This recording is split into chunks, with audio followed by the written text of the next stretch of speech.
Friday, September 13, a force of an estimated 3,000 anti-riot police cleared the Zócalo Plaza in downtown Mexico City.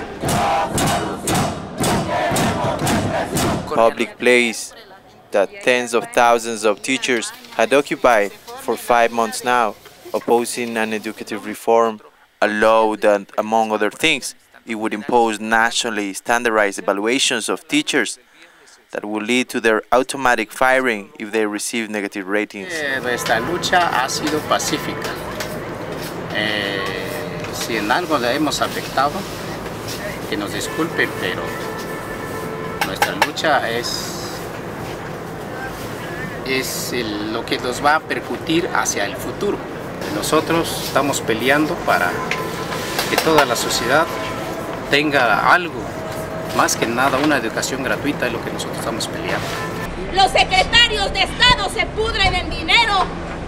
Slim es el hombre más rico y aquí hay una desigualdad. Ustedes ganan 8,000 pesos.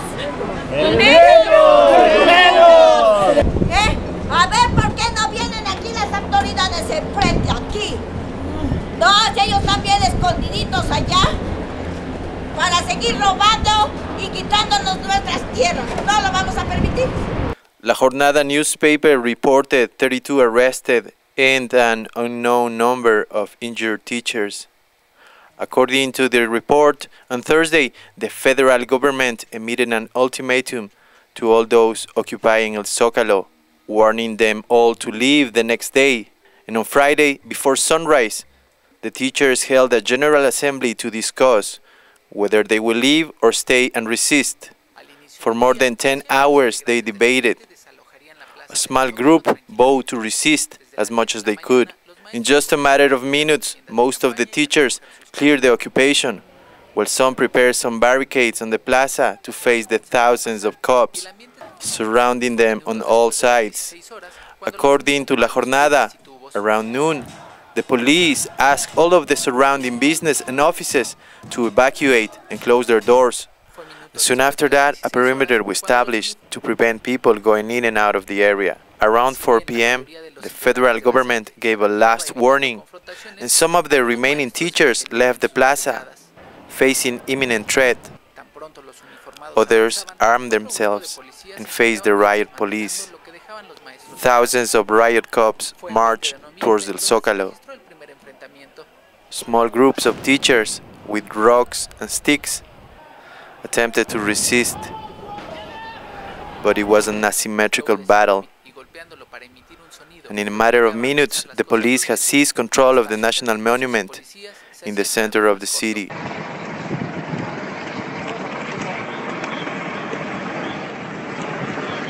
Once in control of the plaza, following a script that has become familiar to many cities in the world, the riot police tore the occupation camp down and arrested those who dare resist the government and its policies,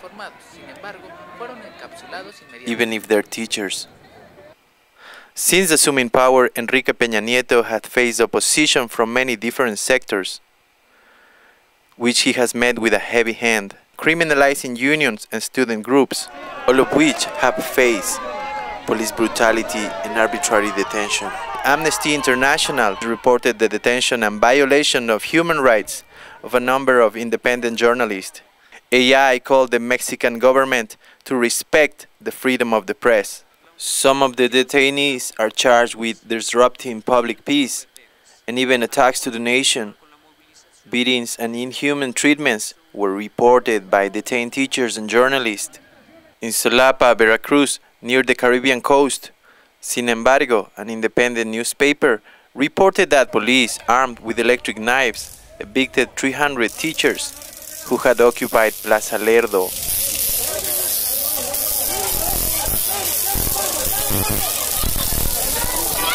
There was an unreported number of injured and detained. And on Saturday 14th, some teachers and their families blocked the ports to demand the liberation of their colleagues and relatives. They too were met with police force. Enrique Peña Nieto has rejected the calls to negotiate with the teachers. refusing any talks with those who, according to him, broke the law. The Mexican president has promised the reform will not privatize education, but will only modernize it. La reforma educativa en México, la que está en marcha, es un proceso muy complejo, es un proceso muy complicado. Es muy complicado porque tiene que ver no solamente con cuestiones técnicas, sino principalmente con cuestiones políticas. Las cuestiones técnicas tendrían que ver con elevar el nivel educativo de los alumnos, mejorar la profesionalización de los docentes frente a grupo, la cuestión de la evaluación, que es uno de los temas muy importantes y que justamente están provocando una serie de conflictos en torno a esta reforma, la cuestión de los recursos, la cuestión de los salarios de los profesores. After 5 months of strike, the teachers have not been able to gain a concrete political victory. On an article by Revolution 3.0, they know that only 24 hours after the eviction and a night of work by a battalion of janitors, El Zócalo looks like nothing just happened. After being evicted, the strikers struggled to regroup and count their wounded and missing members. However, they later established a new base in a monument dedicated to the Mexican Revolution. In a historic irony, after evicting the teachers from all around the country, city workers now started to construct balconies and stages to celebrate Mexico's Independence Day. Reporting for The Real News, this is Oscar Leon.